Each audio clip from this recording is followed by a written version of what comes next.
This is the Seiko Pulsar Tech Gear Flight Computer Watch with chronograph and alarm functions. I'll be talking about it today. It is the model PF3782 and it retails for $325. This watch is pretty much sold out everywhere online. It's an older watch from 2010, 2011. Inside we have the box. And below that we have a booklet, actually two booklets. The first booklet is the instruction manual for the watch. It's about 50 pages in English and Spanish languages.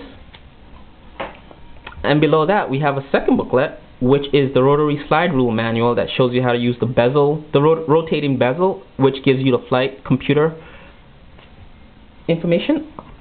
And below that we have a beautiful watch. It's in gold tone with carbon fiber accent. It's a tag for the watch. Put that to the side. Just clear that off. And here we have the watch. It's a beautiful watch again.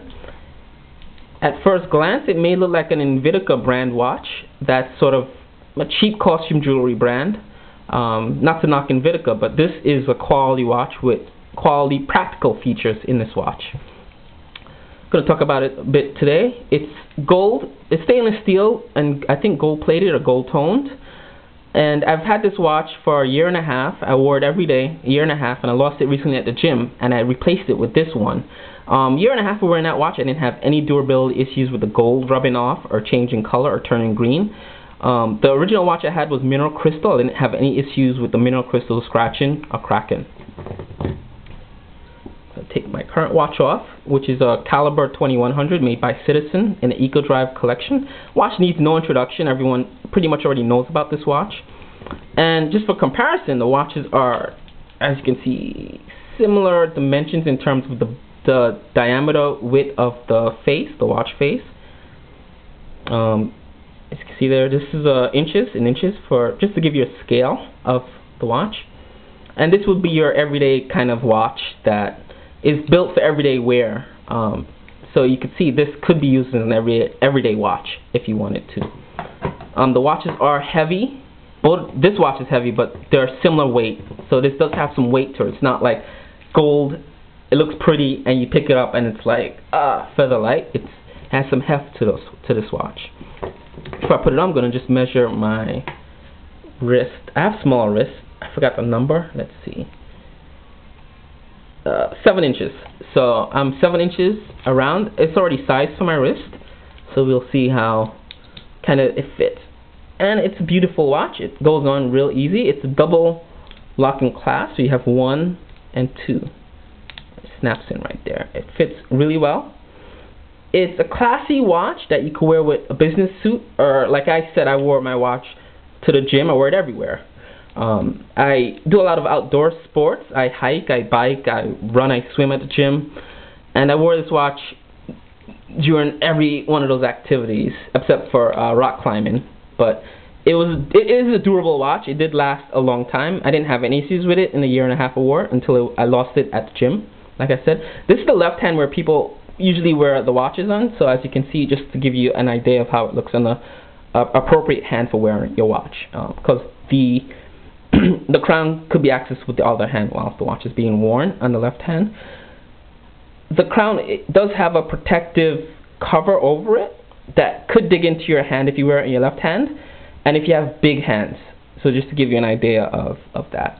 That said, this crown protection thing is interesting because it could be removed. It has 2 screws that hold it down, and you could easily screw it off and take it off if you don't like it.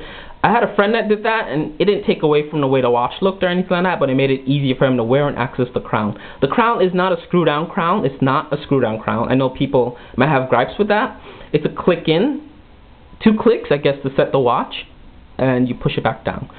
That said, it is a waterproof watch, so that doesn't bother me. Most screw-down watches are designed to screw down because of a dive-in feature or to make it extra waterproof, extra water resistant. This is water resistant, I guess, as they say, to 100 meters depth, or 300, which is the same as 330 feet. In America, we use feet, not meters. So it's waterproof. It's a waterproof watch. You can wear it in the shower. You can wear it at the beach. You can wear it in a swimming pool. You can swim with this watch. That said, I did wear this watch when I had my first watch. I wore it to the beach on vacation. I swam in salt water with the watch. I shouldn't have. But I still, you know, I don't know what happened that day. Went in the water, I swam all day with the watch on in salt water. I didn't have any issues with the salt or, you know, beach chemicals or swimming pool chemicals affecting the gold of the watch, or the, I guess, the features of the watch. It didn't affect the watch or made it age any worse.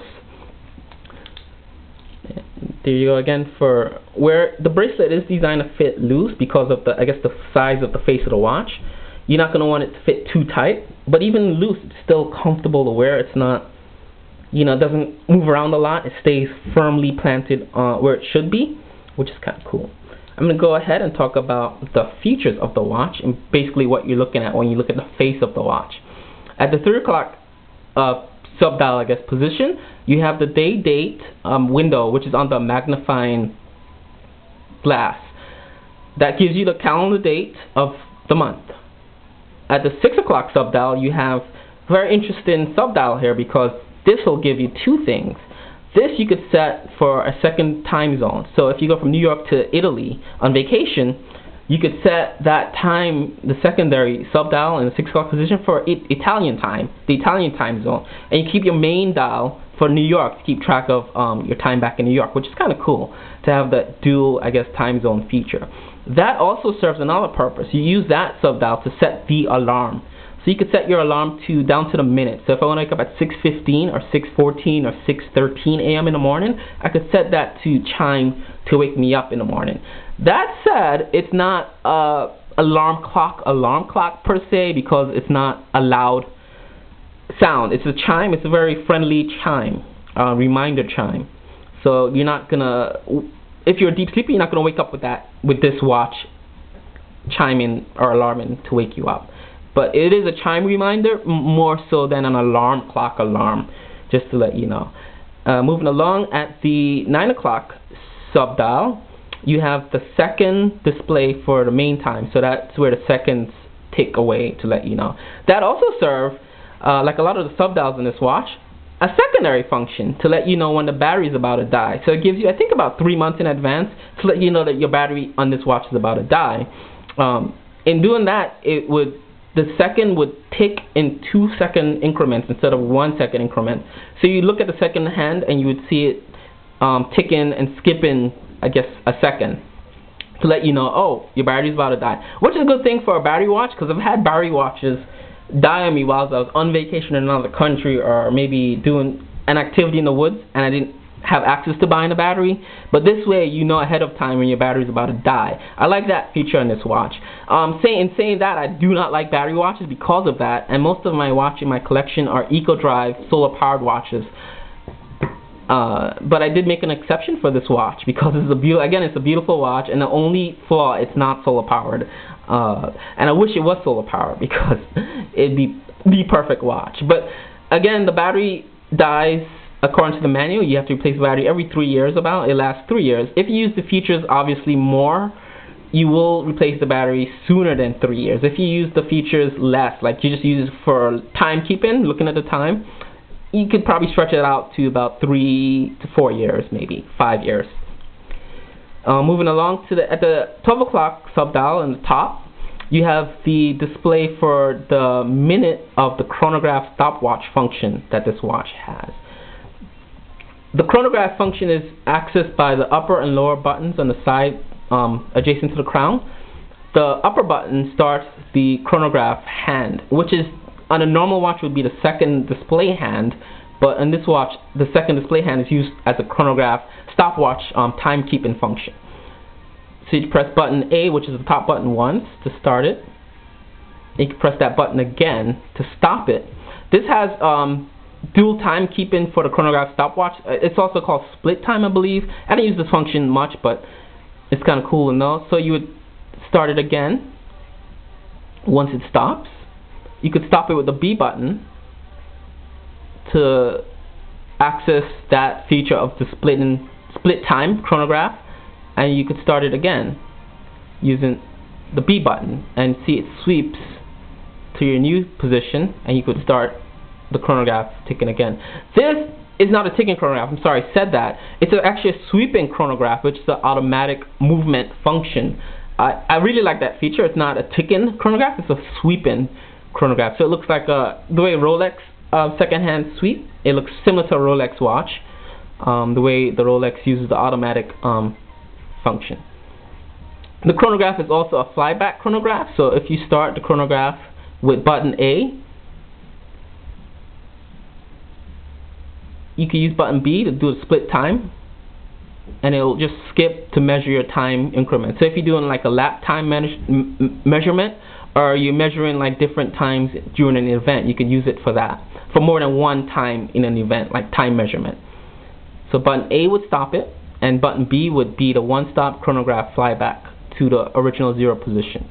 And that's pretty much it for the chronograph stopwatch function. I don't use that feature a lot, so I don't know much about it, but it is a high-level chronograph function. It's not your cheap chronograph function. And one more thing I'm going to say before I go is the carbon fiber trim. It's actually really beautiful. I've never seen it on a watch like this before, on a watch before. I've only seen carbon fiber in cars, but on a watch, they take it to a different level because it's actually embedded into the gold of the watch in a way that it's just embedded in there, and it looks three-dimensional, which is very beautiful the way it's done. You have the carbon fiber accent there, and it has a three-dimensional. When you move the watch around, you kind of could see it closer, I guess, in person. And on the bezel, on the face, I'm sorry, not the bezel, there's carbon fiber inside where it's black in there, and it contrasts the gold really nice, and you have the red arrow hands, which is nice. And the carbon fiber in there is also three-dimensional, so it has a three-dimensional appearance that gives the watch a little bit more class and quality to it. The bezel, lastly, is a rotating bezel, and that's where you would get your flight computer, which is similar to a pilot's slide rule for calculating, I guess, pilot calculations and so forth. And it's real easy to use. And again, it comes with an instruction manual shows you how to use that slide rule function. A lot of watches do not come with a secondary booklet to show you how to use the bezel functions, which is kind of cool that Seiko included this booklet to show you how to use that function. And again, it's a beautiful watch. I highly recommend this watch. It's a quality watch. It will last you a long time. You don't have to worry about the gold wearing away or anything like that. There's a mineral crystal version and also a hardlex, which is similar to sapphire crystal version of this watch, if you're shopping around for it. So. And that's it. And it retails for $325. You can obviously get it less online for in the 200s or maybe less than that, I think, because Seiko no longer makes these watches. They're sort of usually sold as closeout or old stock watches, but it's a beautiful timepiece.